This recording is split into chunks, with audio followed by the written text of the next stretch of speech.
Hi everyone, welcome back to my channel, and I hope you're doing amazing. So it's the start of the week, and I'm sure you all are really excited and looking forward to whatever is happening in your life, no matter what. I am sure you are taking every day, one day at a time, and giving your best. So today, I am going to talk about one very, very important topic, which very often we don't kind of bring it up because we fear being judged. We fear being, um, put in the hot seats. But I thought I'll bring this up because this is a topic which I asked myself quite often, and also my clients, they do go through this, and also the prospects who are on the verge of working with me, and generally the kind of people that I encounter. So the topic is, what would it take to embrace the graciousness of your heart? Well, what would it take? First of all, let's understand what we do actually. And then definitely once we have this awareness, we will really get the answer. And before I dive in, let me also read a quote by Rumi. Let me just read that quote for you. Give me a moment. You have to keep breaking your heart until it opens. That's a beautiful quote by Rumi. And you know what? To understand quotes like this, you need to have certain level of awareness, certain level of experiences in life. Earlier, I used to think that heartbreaks are really painful because, you go through an experience where you don't want to experience the pain and everything that it comes with it. And when I say heartbreak, it could be anything, heartbroken because of some incident which happened in your life, because of backstabbing by your loved ones, because of your dreams getting shattered, because of a failed relationship, because of you not achieving your goals, because of certain experiences of life. It is not only just a relationship that we assume heartbreak to be with just the opposite sex. It's not that.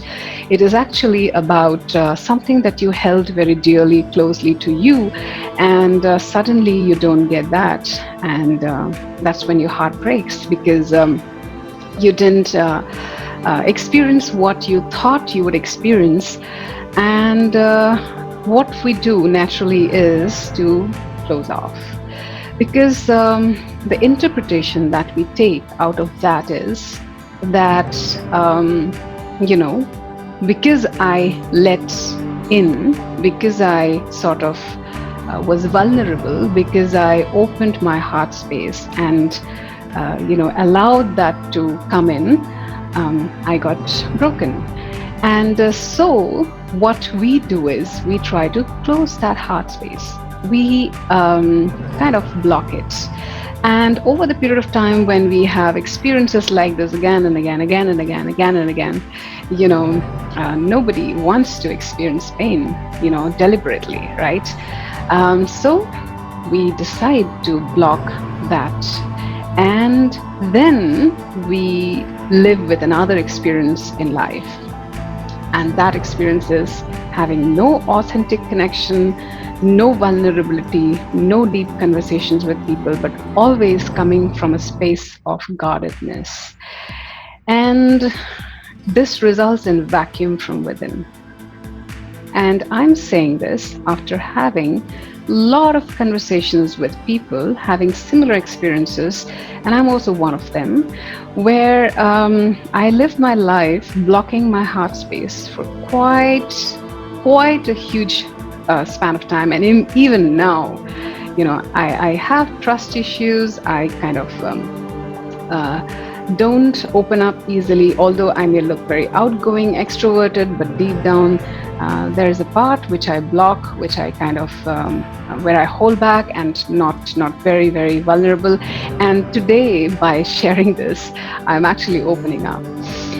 And it requires a lot of work. I mean, I have worked on my own personal transformation. I've done deep work on myself. I've hired coaches to work on myself. I've done psychodrama. I've done Reiki, a lot of stuff. And hence I am where I am at, and being able to talk about this. And it's a huge thing because it takes a lot of trust and courage, and probably I'm at a space where I trust you all very much.